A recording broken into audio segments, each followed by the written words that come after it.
I'm Rashmi Pimpale. I head an initiative of the government of Telangana called RICH, Research and Innovation Circle of Hyderabad. To this question, I think I'll take a step back and not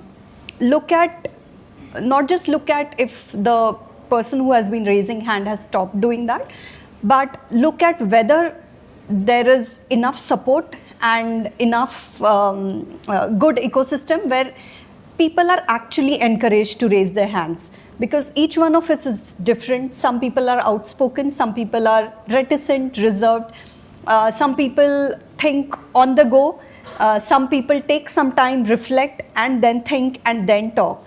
So I think in a team you will have different kinds of individuals. So I think if the leader is aware that what are the strengths of the particular individual, each one of them, what is his or her style of working, what is his or her style of communication, I think a leader needs to understand that. And if, for example, certain ideas or only certain people are raising their hands, it doesn't mean that others are not having good ideas. The leader has to dig deeper into why this group of people is not coming forward. Do they need a nudge? Do they need something from the leader's side to help them get their ideas out, help them speak up? So I think that's a larger issue that the leader should look at. And of course, there are several reasons why some people will stop raising hands, and we all know about that. But I think that awareness from the leadership is extremely important to spot if something like this is happening, whether it is stopping of sharing of ideas or not sharing their ideas at all, because they may feel that it is not a conducive environment to do so. Coming to that, actually, before you, so in the data science and the analytics world, we talk about something called the HIPPO algorithm. It's called the highest paid person's opinion, right? So and a lot, oftentimes that can be the reason why somebody doesn't raise a hand, right, or so on. So what do you think? How can we ensure that something like that doesn't scale up in the culture? How do we ensure that in an organization? So I'll draw a parallel from my personal life, right? So I have seen three kids growing up very, very close. My niece and my two sons, right? My niece is the oldest of the three. And when my niece is at home, the energy level just goes up. She will somehow ensure that everybody is pulled into a conversation. The energy level is very high. Everybody is happy. Everybody is smiling. Everybody is laughing, right? Now, my eldest son is completely opposite. Very quiet. When he leaves the home and goes outside, sometimes we may not even realize if he doesn't tell us. When he comes in as well, we may not realize. Very quiet, he'll speak. Now, my younger one is sort of in between. He will also make a lot of noise. Now, so therefore, I cannot look at people as one unified, homogeneous group and say, this is my standard deviation. So therefore, if it goes above or goes below, raising the hand, lowering the hand, not raising the hand, there is no way I can create that uniform or homogeneous approach. So even a team, with the team, my direct reports or my larger extent team, I need to understand each individual as an individual and need to have an intuitive standard deviation for that particular person. And say, okay, this person is not raising the hand, this person is raising the hand. So for everyone, it will be different. The thresholds are very, very different. Now, second is, let's say if I observe that somebody has breached the threshold, in my mind, let's say the standard deviation is off. Broadly, I would look at three different reasons. One is that person was raising the hand in the past and was, raising the hand, I would say more of being proactive, right? Primarily because there was expectation of an outcome or expectation that he would be rewarded in some fashion, maybe just a pattern.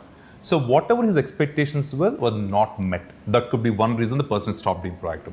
The second is the person is stopped being proactive because the person has been snubbed, saying that, hey, don't waste anybody's time, they're foolish, what snub.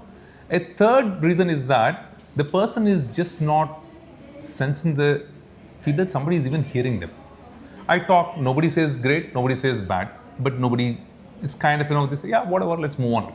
So it's very important for us to understand at each individual level, what is the standard deviation that I have set in my mind. I'm not telling the person, right?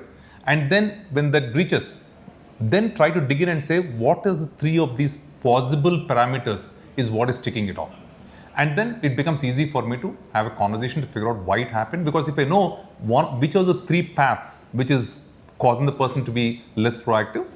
It's a conversation, and a lot of time, my personal experience is that having a conversation, transparent conversation, which is most part listening and less part speaking, actually solves the problem. So we'll come back the same way.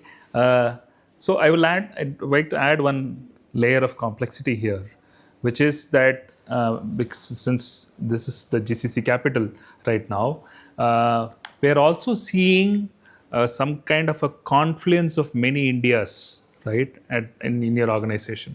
Some people who have had, who coming from a tier 3 town or a village, then coming to Hyderabad, and this is their first job, first exposure outside home, and then doing something.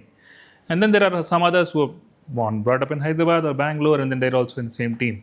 So how much do you think can that diversity be